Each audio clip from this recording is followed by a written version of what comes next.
সিরাজগঞ্জ জেলার কাজীপুর উপজেলাধীন চরগিরিশ অঞ্চলে আজকে আবারও ভয়াবহ আকারে ভাঙন দেখা দিয়েছে। দেখুন এখানে কতটা জায়গা মুহূর্তের মাঝে মধ্যে করে বিলীন হয়ে যাচ্ছে।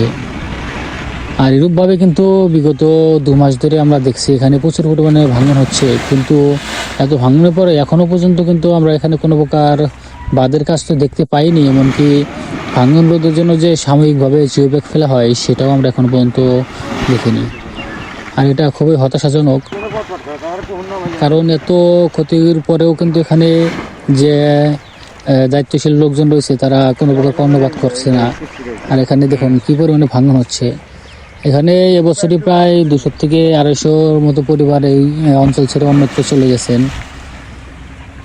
আর এখন বর্তমানে যমুনার পানি কমছে, কিন্তু তারপরেও দেখুন মাটিগুলো একদম সোজাসুজি নিচের দিকে চলে যাচ্ছে। যে গাছগুলো রয়েছে সেই গাছগুলো হয়তো বা যে কোনো মুহূর্তে নদীগুলো বিলীন হয়ে যেতে পারে। এই দেখুন বলতে বলতে এই গাছটাও চলে গেল।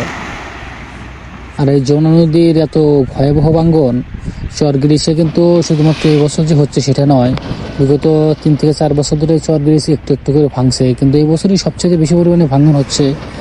তারপরেও আমরা বিগত 2 মাস ধরে এখানে অবজার্ভ করছি, কিন্তু এখানে যে সরকার কর্তৃক কোনো প্রকার কাজের উদ্যোগ নেওয়া এরূপ কোনো প্রকার নজির আমরা এখন পর্যন্ত আমাদের নজরে আসেনি। আমরা চেষ্টা করে যাচ্ছি, কিন্তু এখানকার যে সমস্ত লোকজন রয়েছেন, নেতা বর্গ যে সমস্ত লোকজন রয়েছেন তারা কোনো প্রকার কর্ণপাতই করছে না। তারা কি পরিমাণে যেখানে অবহেলা করছে চরগিরিশকে সেটা আসলে ধারণার বাহিরে। তবে আমরা চাই যে সরকার কর্তৃক ঊর্ধ্বতন যে সমস্ত লোকজন রয়েছেন তারা যেন এই ভিডিওটি দেখেন এবং তাদের দ্বারা যেন এখানে এই চরগিরিশটাকে বাঁচানোর জন্য এখানে আপাতত জিও ব্যাগগুলো ফেলা হয় এবং পরবর্তীতে এখানে সম্পূর্ণ চরগিরিশটাকেই যেন বাদ দিয়ে ভালোভাবে বেঁধে দেওয়া হয়, যাতে এই চরগিরিশে আর কোনো প্রকার যেন ভাঙন না হয়। যমুনা নদীর ভয়াবহ ভাঙন থেকে যেন রক্ষা পায় এই চরগিরিশ।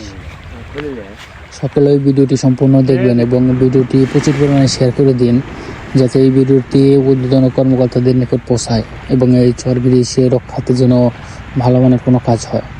সকলে ভালো থাকবেন। আসসালামু আলাইকুম।